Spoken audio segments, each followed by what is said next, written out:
Bonjour à tous ou bonsoir à tous. En tout cas, merci d'être avec nous ce soir ici à Bassin-la-Bouche et Canal Austral, bien sûr, hein, pour parler, pas politique, mais en tout cas, on va parler élection professionnelle de Saint-André, parce qu'on reçoit aujourd'hui la CGTR avec monsieur Paul Virasamy avec moi. Bonsoir, monsieur Coindin. Vous voulez bien? Ça va très bien. Vous voulez bien, hein? Vous voulez pas tout seul? Il est avec mon collègue, mon binôme. Jean-Marie Malbrook. Oui, Hein, comment ça va? Bonsoir Jean-Claude. Ça va merci bien, Jean-Marie. d'accueillir nous ici dans un cadre idyllique. Merci beaucoup. Merci beaucoup, merci beaucoup. Si vous êtes là, hein, c'est pas pour apprécier le cadre. C'est pas pour manger, parce que Banane a fait un cassoulet, voilà, mais c'est pour vraiment parler de l'élection professionnelle, l'élection de Saint-André qui arrive bientôt, là. Hein? Oui, le 10 avril, hein? Oui. Voilà. Hein? Et la CGTR se porte comment dans ces élections-là?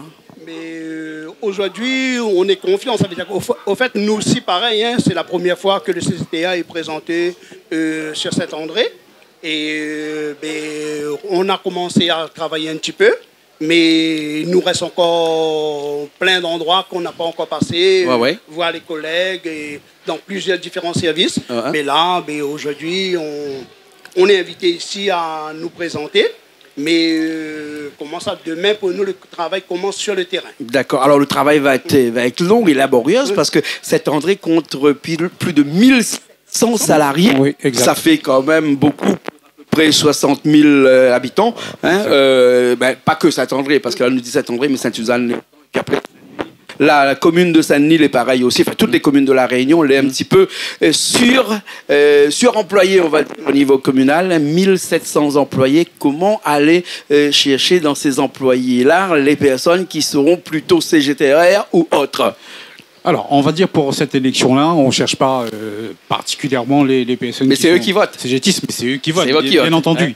Donc, on va chercher tous les collègues, puisque comme Paul le disait là tout à l'heure, c'est la première fois que la CGT participe à une élection professionnelle, en tout cas sur Saint-André. Donc, c'est un petit peu comme les élections professionnelles. Hein.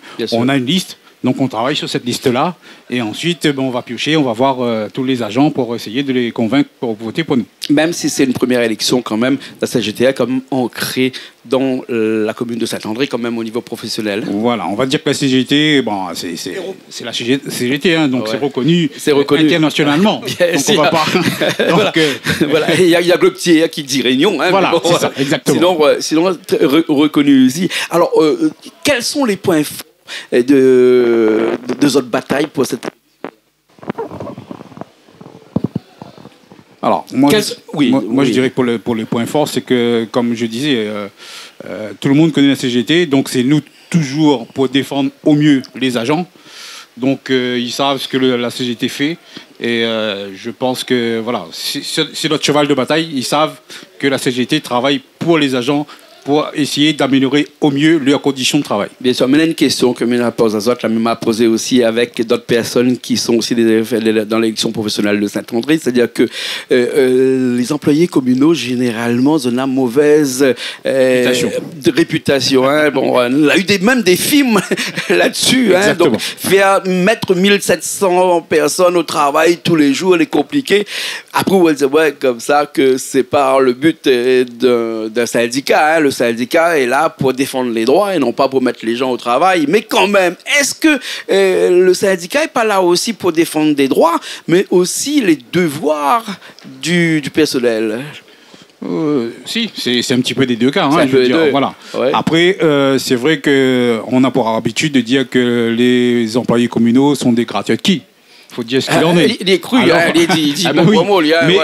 mais c'est de moins en moins. De moins en moins. Voilà, parce que tout le monde a pris conscience maintenant que quand on est à la mairie, on a un travail à faire. Et puis après, c'est vrai que c'est le DGS qui doit être en charge de mettre les gens au travail. Les autres sont là pour pouvoir défendre les droits. Mais est-ce que les employés communaux, notamment à Saint-André, ont beaucoup de droits à défendre, hein?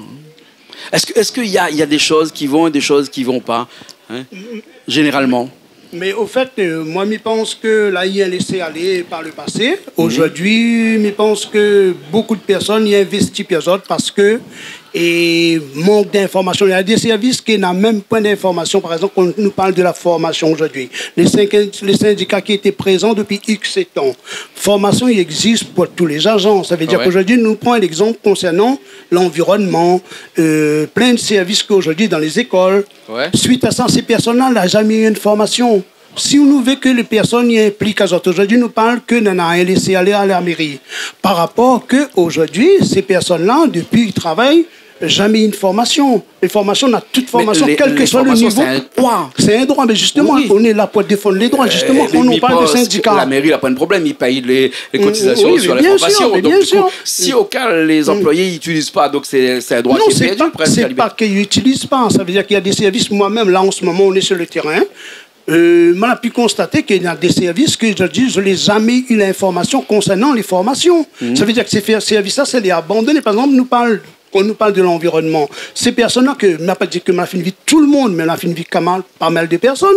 Mais ces personnes-là, moi, je ne l'ai jamais avoir un document pour dire qu'il y a des formations. Sans me faire l'avocat du diable, comme on dit. Est-ce que ces personnes veulent vraiment sûr, évoluer, parce qu'aujourd'hui, on ne peut pas dire qu'une personne qui travaille dans l'école, par exemple, il est agent, soit dans la cantine, ou soit en nettoyage, on pense que quelqu'un qui arrive, il est normal, quand il gagne un travail, mais après, est-ce que lui reste tout le temps faire ça pendant 40 ans? Non, on a des personnes qui souhaitent évoluer. Mais le syndicat, comme nous dit bien, aujourd'hui, nous pensons que nous serons capables accompagner ces gens-là dans des autres droits, informations auprès des services concernés pour que tu peux quand même avoir une idée sur la formation, parce que quel que soit le niveau scolaire, ça veut dire qu'aujourd'hui, la formation pour tous les niveaux. Bien sûr. Aujourd'hui, c'est ça, nous, ce que nous voulons mettre en avant, nous, notre syndicat, c'est voir les côtés qu'elle était délaissée. Bien sûr, nous avons vu la formation, mais bon, après, actuellement, on parle beaucoup de pouvoir d'achat, de pouvoir d'achat, et on sait que le pouvoir d'achat des employés communaux, il ne monte pas facilement comme ça. Est-ce que là aussi, c'est une bataille pour ça? Oui, c'est un peu compliqué, parce qu'on avait pu gagner 1 600 €, ça fait 20 ans, gagner 1 600 € dans la commune. Je ne connais pas si ça te plaît pas autres, mais en tout cas, est-ce que le syndicat qui est la CGT aussi va se bagarrer un petit peu pour ça? En tout cas, nous, syndicat CGT, on s'est toujours battu pour que le travailleur a toujours le meilleur salaire qu'il faut. Donc, c'est toujours à travers des combats qu'on a menés. Donc, ce sera toujours le combat de la CGT. Améliorer. Améliorer le pouvoir d'achat, les conditions de travail du salarié. Alors ce salarié-là, il attend beaucoup du syndicat. C'est après le deuxième numéro de téléphone qu'il y en a sur son portable, après le numéro de son moment, généralement, parce que quand il est besoin, quand il est un petit peu dans ça n'a pas dit dans la merde, mais quand il machin, il appelle son syndicat, généralement. CGTA était vraiment un syndicat présent, enfin, devrait être un syndicat présent dans le futur, si vous l'avez élu. Dans le futur, oui. Enfin, déjà, là, je dirais que pour le peu de temps qu'on est là, enfin, qu'on existe au niveau de la mairie de Saint-André, on a vu beaucoup d'agents qui sont venus nous voir. On a fait tout pour... généralement, les doléances de ces agents-là, c'est quoi actuellement? La plupart, les plus gros, c'est quoi? Les doléances, ça veut dire qu'il y a des personnes, comme on vient de dire, ça veut dire que X années, ils travaillent, ça veut dire que aujourd'hui, vivre avec le SMIC, c'est très compliqué. Encore qu'on dit le SMIC, il y en a qui sont encore en dessous du SMIC. C'est pour ça. Ils sont 90 heures, donc ils viennent nous voir pour essayer de voir s'il y a possibilité d'augmenter les heures pour pouvoir justement augmenter leur salaire. Excuse mon ignorance, mais est-ce qu'un personnel de la commune peut venir voir son syndicat pour ses congés, par exemple? Pour ses congés? S'il y a un litige, oui. Non, mais s'il y a besoin de prendre un congé qui peut-être plaît à la qu'à son directeur général, il ne peut pas. Il faudrait qu'il voie à la RH. Mais le syndicat ne peut rien faire là-dedans. S'il y a un litige, on peut... Son moment est malade, il doit partir en métropole pour exceptionnel comme ça. Est-ce qu'il peut appeler son syndicat pour que son syndicat il pousse un petit peu? Ça, je pense qu'on peut intervenir à ce niveau-là. À ce niveau-là, oui. D'accord. Alors, on a des gens qui nous regardent, là, et surtout des gens de Saint-André, 1700 personnes dans la commune. Il faut faire la différence entre les deux. Mon micro, il ne marche pas trop bien depuis tout à l'heure. 1500 employés communaux et puis à peu près 200 personnes qui font partie de l'EHPAD et puis après de CCS, etc. Mais c'est les 1700 personnes qui votent. Si on a une affaire pour dire, que ce soit une réalité, il reste à nous 3 Alors, Paul, conclusion. Paul, qu'est-ce qu'on aurait pu dire aux autres pour que le 10 avril, là, il vient et puis il coule le bulletin CGTR là-bas. Qu'est-ce tu vas nous rendre en plus par rapport aux autres? Quelle proximité peut-être, hein? Oui, le côté proximité. Après, toutes les personnes là qui regardent, qui sait que jusqu'à maintenant, moi, je toujours tenu à mon parole. Comme il voit une personne, il ne vient pas faire rêve personne. Moi, je me demande seulement d'être sincère. Une sélection professionnelle, ça veut dire que normalement, il concerne tout le monde. Si nous voulons que nous avons, si nous voulons que demain, nous avons un sens de représenter les autres, il faut que les autres arrivent à couler un bulletin pour nous. Sans que notre bulletin, sans que nous les présenter, nous ne pourrons pas faire avancer ces personnes qui comptent sur nous. C'est ce que maintenant on dit. Jean-Marie a aussi toujours pareil. Hein, c'est 1500 personnes qui travaillent directement à la mairie, 200 personnes qui travaillent dans le CCAS et dans les EHPAD, par exemple, hein, qui a besoin d'un syndicat obligatoirement. Comme là, on ne peut pas vivre sans un syndicat, en tout cas dans une collectivité. Hein. Alors, je vais peut-être me répéter, mais justement, la CGT, c'est la première fois que la CGT est sur la commune de Saint-André. Et ils savent ce que la CGT fait. Donc, s'ils veulent améliorer leurs conditions de travail et leurs conditions de vie professionnelle, qu'ils votent pour la CGT. Voilà. En tout cas, le 10 avril. C'est le 10 avril, exactement. 10 avril. Et puis après, il y aura combien de listes à Saint-André au total? Parce qu'on connaît aujourd'hui le nombre de listes. Il y a 9 listes sur Saint-André. 9 listes. Oui.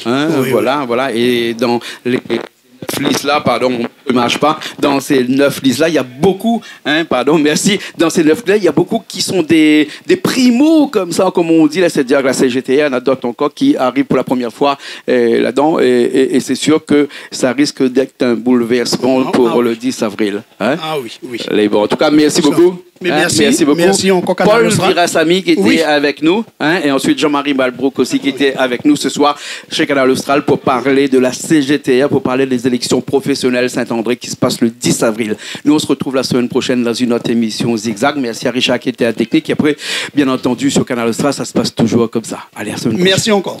Merci.